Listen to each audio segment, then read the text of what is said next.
Your son made me pregnant. Excuse me? Pay $30,000 as alimony.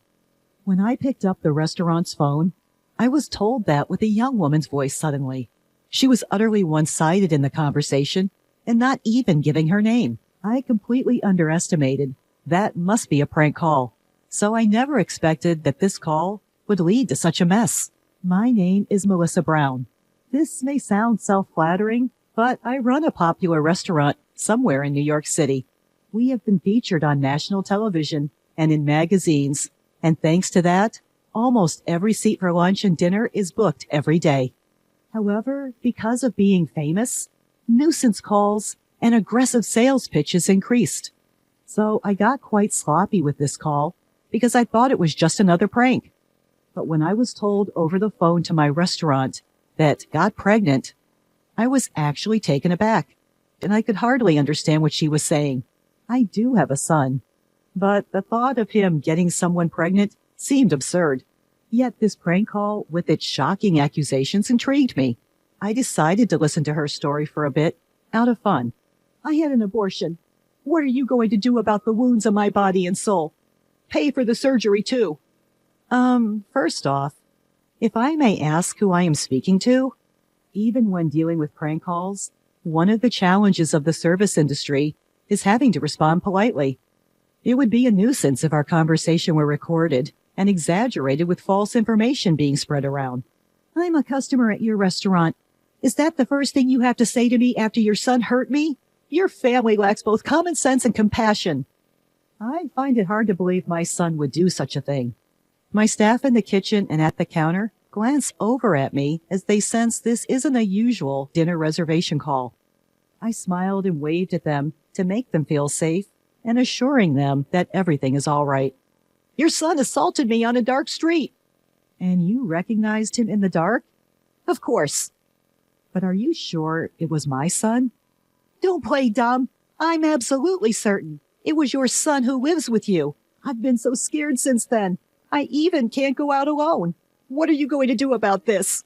She started detailing how the assault had happened. I think you might be mistaking my son for someone else. But this seems like a serious matter. Can we meet in person to discuss it?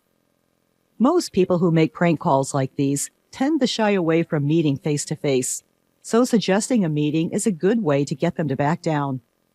In the beginning, I was merely entertaining her call out of fun. But as it seemed to be dragging on, I proposed the meeting to end the call soon. You saying, meet with the criminal's parent? How dare you suggest that kind of thing to a victim? But I'd like to verify your story in person. Are you saying I'm lying? That's not what I mean. To be honest, I wanted to say, you're lying, aren't you? But I held back. Then she started berating me and saying, I can't believe a person like you is a business owner. Why don't we meet and talk about this anyway? No matter how many times I suggested it, she continually refused to meet. I see. So what do you want me to do? Pay me alimony, $30,000. But it's a case of mistaken identity anyways. And also, I can't afford such a large amount of money. You can pay. I know your business is thriving. Pay it or I'll sue you.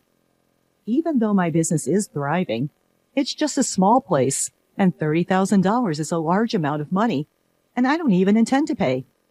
Are you sure you want to involve the police? I don't mind.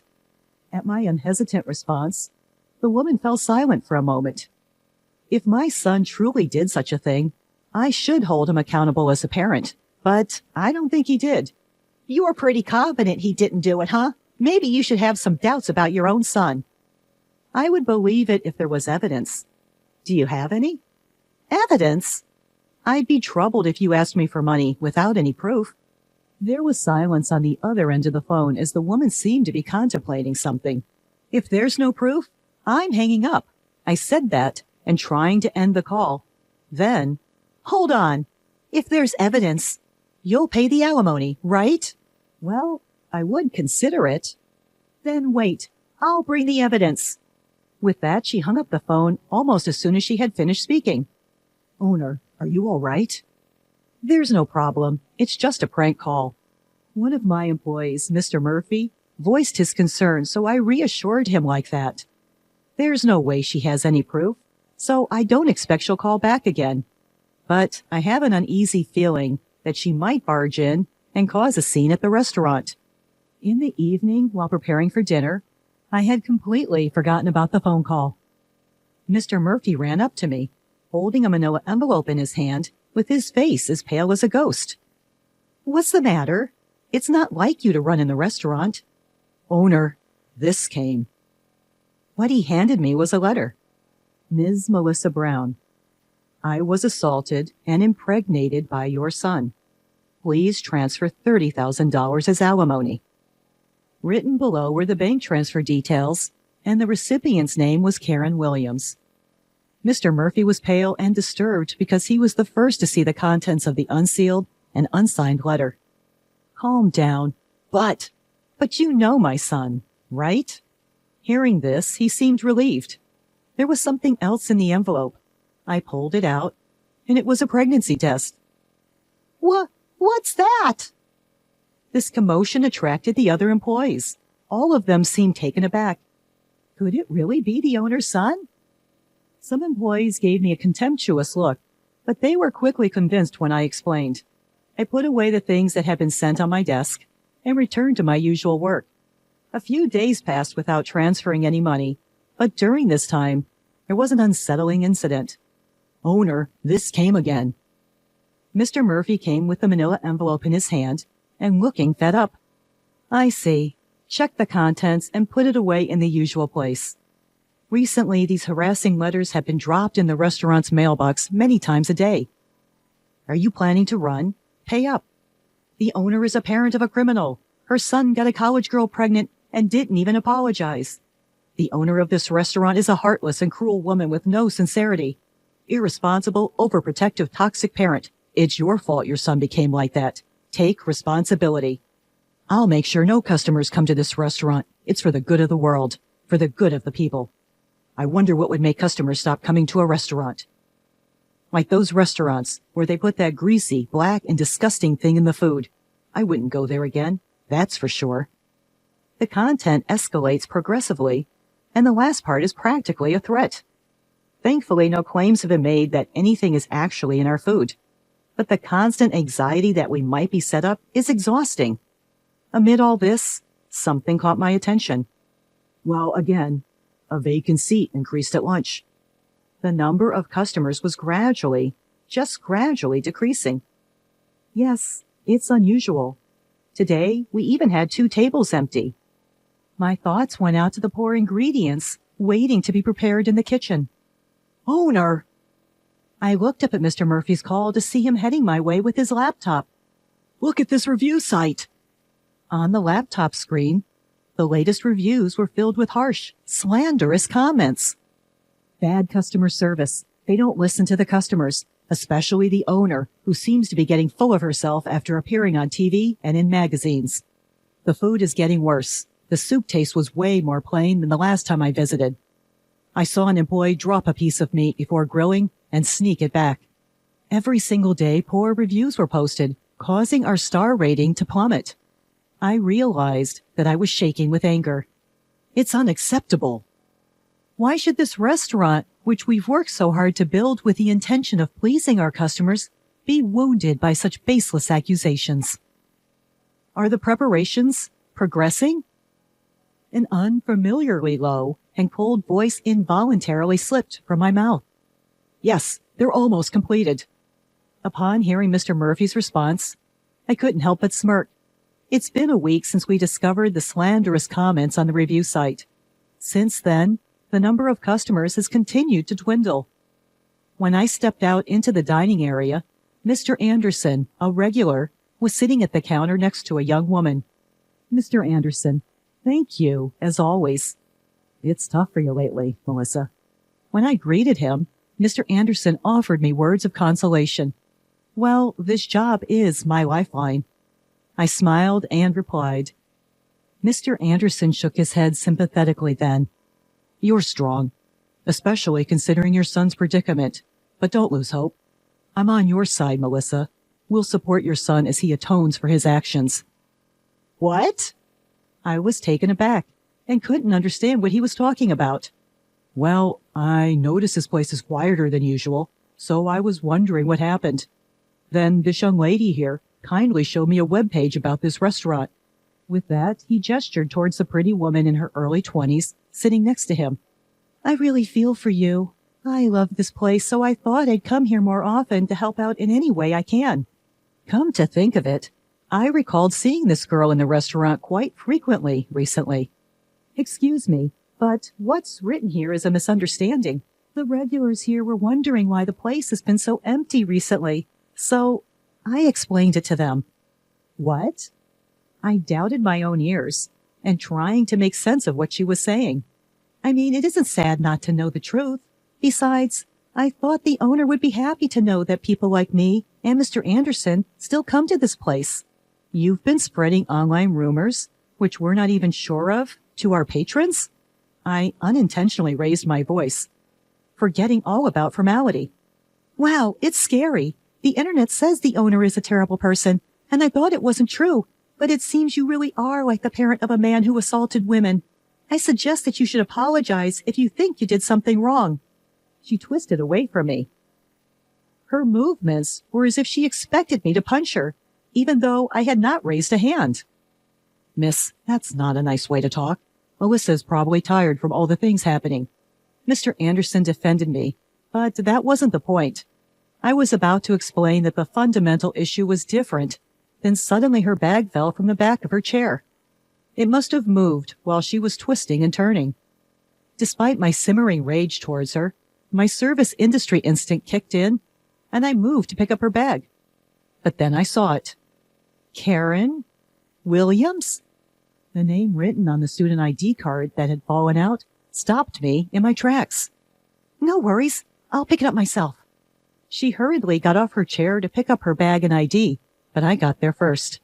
Hey, give it back! But it wasn't a mistake. That name was the one on that letter with a pregnancy test, which wouldn't even serve as evidence of anything. So it was you. I've been looking for you, Karen Williams. Ah, I must have swapped it with the friends by mistake. I'm not Karen. Your face and the one on the ID are the same. Interesting. So you're a student at Central College? No, I'm telling you, you're mistaken. Beside her, who started being flustered, Mr. Anderson was clearly puzzled and having no idea what was going on. I'm going to sue you. My words spoken in front of a few scattered patrons caused everyone in the bar to turn around. What? What did I do? I believe you're the one who knows really well what you did. Since we're all here, why don't we let everyone hear? I looked around the bar. It was mostly filled with regulars. While it's nice to have regulars, it meant that almost no new customers were coming in. I couldn't help but feel furious about this young woman disrupting our business. Let me start. Are you the one who called claiming my son assaulted you and impregnated you, demanding alimony? I glared at her and pressing her for an answer. Yes, that's me. I'm the one your son assaulted. Seeing that there was no way to deny it anymore, she admitted it, surprisingly, readily. What? You want to embarrass me in front of all these people? This could backfire, you know, considering the reputation of your bar. She crossed her arms defiantly and completely brazen. Her attitude only served to fuel my anger further. Mr. Murphy, bring everything over. I instructed him to hurry up and bring me a laptop from the store's office, along with a stack of envelopes and documents that could be about 4 inches high. Was it you who kept sending harassing letters to the store over and over again? I read some of the letters in a loud voice so that other customers in the store can hear. Pay up or run. This owner is a criminal's parent. Her son impregnates a college girl and doesn't even apologize. Poor souls being forced to eat food from this woman's restaurant. I'm sure I'm going to make customers not come to the store. It's for the greater good. Some were covering their mouths at the harsh words among the regulars who heard the content. This is completely threatening. There's no evidence that I sent this letter. Maybe some outsider who heard the rumors sent it just for fun. As she was desperately making excuses, I silently opened my laptop and presented her with the screen of another review site. Some of you here may have seen this, the defamation on this review site. You did this too, right? I'm saying, where is the evidence? Are you all right in the head? Evidence, evidence. You seem to love evidence so much, even though the one you presented is such a mess. I showed the first received letter and the pregnancy test to Mr. Anderson, who was nearby. This is the pregnancy test she brought as evidence. What do you think? Isn't this red line just a marker? Even my old eyes can see that. The customers who were listening started to buzz. But this might not prove that I was assaulted, but it doesn't prove that I'm wrong either. No matter what happens, she is insisting and shouting angrily that she is the victim. I was assaulted by your son. He said it himself. It's disrespectful to doubt that. The customers are whispering in hushed tones and seems not sure whom to believe. Since I, the victim, am saying it, it must be absolutely true. She started to cry as if to attract sympathy. Well, I'll prove it then. My son? He's 3 years old yet. Upon hearing this decisive fact, she let out a small, "What?" as if deflated. My son may be a bit rambunctious and strong for a 3-year-old, but there's no way he could assault you. No way. I know you have a big son. You live together, right? I even have a picture. I heard you talking about dinner. Saying that, she pulled out her smartphone and showed a picture of what looked like a young man talking to me at the back door of the store. Oh, isn't that Taylor? See, you do have 2 sons. Perhaps regaining confidence from correctly naming the person in the photo, her tone increased. That's not correct. I immediately denied what she said. Then, who is this person? Don't tell me he's your lover, having an affair with a younger guy, and then that guy impregnates a college girl? What a scandal! Not only is your store done for, but your marriage, too. To her triumphant words, I revealed something. This person, this is my niece. Your niece? Yes, and actually, it's a girl. I explained that my niece is tomboyish and is often mistaken for a boy, even as an adult. She's a college student, and as she boards at my place, I ask her to cook dinner and pick up my son as a form of rent payment. If you need evidence, want me to bring her in person for you to check? I told this to her, who stood there shocked and seemingly unable to hear me. By the way, I've already gathered all the evidence about the harassment letter and the posts on the review site. Evidence? No way. She seemed like she might collapse any second and turned to face me weakly. I've already consulted with the police and my attorney. I explained step by step the preparations I've made with the help of Mr. Murphy, one of my employees. The first piece of evidence was a letter from her with fingerprints that matched those on the harassment letter.